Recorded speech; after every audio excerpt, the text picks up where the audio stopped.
बचपन से ही म्यूजिक में इंटरेस्ट की वजह से शास्त्रीय संगीत की तालीम उसे तब से ही दी गई। 18 की उम्र में उसने फेम गुरुकुल नामक एक म्यूजिक कंपटीशन में पार्टिसिपेट किया, लेकिन इतनी मेहनत के बावजूद भी वो छठे स्थान पर ही रह गया। इसके बाद उसे समझ में आया कि म्यूजिक में उसे और डेप्थ की जरूरत है। अपने सर्वाइवल के लिए उसने मुंबई में कई म्यूजिक कंपोजर्स के अंडर काम किया। फाइनली अपनी मेहनत के चलते बॉलीवुड में उसे अपना पहला ब्रेक फिर मोहब्बत सॉन्ग से मिला। फिर मोहब्बत सॉन्ग तो सबकी जुबान पे चढ़ गया, लेकिन वो सिंगर अभी भी इतना फेमस नहीं हो पाया। लेकिन उसने हार नहीं मानी। फाइनली आशिकी 2 के तुम ही हो सॉन्ग के बाद वो रातों रात सुपरस्टार बन गया। क्योंकि तुम ही हो, अब तुम ही हो, जिंदगी अब तुम ही हो।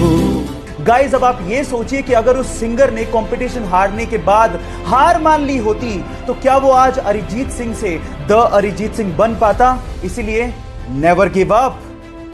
एक 16 साल का लड़का पाकिस्तान के खिलाफ उस वक्त बैटिंग करने के लिए उतरा जब भारत के 22 रन पर 4 मेन खिलाड़ी पवेलियन लौट चुके थे और उस खिलाड़ी के सामने वकार यूनिस जैसा बॉलर बॉलिंग करने के लिए खड़ा था। अचानक से वकार यूनिस का एक बाउंसर उसके नाक पे लगा तो सीधे नीचे गिरा और उसके नाक से भयंकर खून बहने लगा। फिजियोथेरेपिस्ट ने कहा कि तुम वापस चलो, रिटायर हर्ट हो जाओ, लेकिन उस खिलाड़ी ने कहा मैं खेलेगा। उसके बाद उसने उसी ओवर में 3 बाउंड्रीज मारी और एंड तक नॉट आउट रह के मैच भी बचाया। खिलाड़ियों ने उसका हौसला देखकर कहा कि भले ही इसका कद छोटा है, लेकिन भविष्य में यह नाम बहुत बड़ा करेगा। जी हां, उसका नाम है सचिन रमेश तेंदुलकर। कोरोना का डर आजकल इतना हो गया है कि आज किसी को नॉर्मल जुकाम, कफ या वायरल इंफेक्शन है तो उसे ये डर लगने लगता है कि कहीं उसे कोरोना तो नहीं है। देखिए, डर लगना भी चाहिए और इसकी जांच भी आपको करवानी चाहिए, लेकिन आपकी जानकारी के लिए मैं आपको बता दूं कि हर नॉर्मल जुकाम, कफ या वायरल इंफेक्शन कोरोना नहीं होता।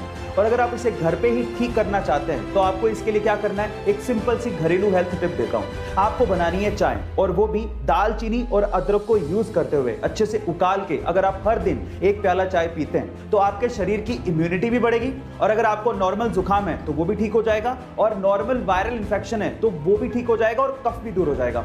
लोगों के बीच में अपनी पहुंच और रुतबा बनाने के लिए कुछ तरीके होते हैं, उन्हीं में से 2 तरीके आज मैं इस वीडियो में आपको बताने वाला हूं। नंबर 1, आपको ना कहना आना चाहिए। यदि आप हर किसी को हर समय हर किसी काम के लिए हाँ कह देते हैं तो लोग आपकी इज्जत नहीं करते। लोग उन्हीं की इज्जत करते हैं जिनकी कुछ सीमाएं होती हैं, इसीलिए ना कहना सीखिए। नंबर 2, अगर आप चाहते हैं कि लोग आपकी बात पे ध्यान दें या अपनी बात पर आप उनका ध्यान खींचना चाहते हैं तो अपनी बात को कुछ इस तरह से शुरू करें।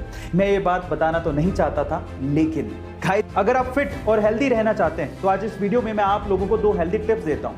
टिप नंबर 1, रोज सुबह खाली पेट सौंफ का पानी पीने से आपका वजन बहुत ही तेजी से घटने लगता है और इसका असर आपको अगले 10 और 15 दिन में दिखाई भी देने लगता है। इसी वजह से सौंफ के पानी को बहुत ही अच्छा फैट बर्नर कहा जाता है। टिप नंबर 2, कच्चा लहसुन भले ही स्वाद में अच्छा ना लगता हो, लेकिन कच्चे लहसुन का सेवन करने से आपके फेफड़ों में कभी भी संक्रमण, सूजन या घाव नहीं होता। कच्चा लहसुन आपके फेफड़ों को सूजन या घाव से बचाता है। गाइस, ये दोनों हेल्दी टिप्स आपको कैसे लगे चैट सेक्शन में जरूर लिखिएगा, और ऐसे अमेजिंग वीडियोस के लिए यूट्यूब पे हमारे चैनल को सब्सक्राइब कर लीजिएगा, और अगर आप इंस्टाग्राम पे देख रहे हैं तो मुझे फॉलो करना मत भूलिएगा। मिलते हैं अगली वीडियो में।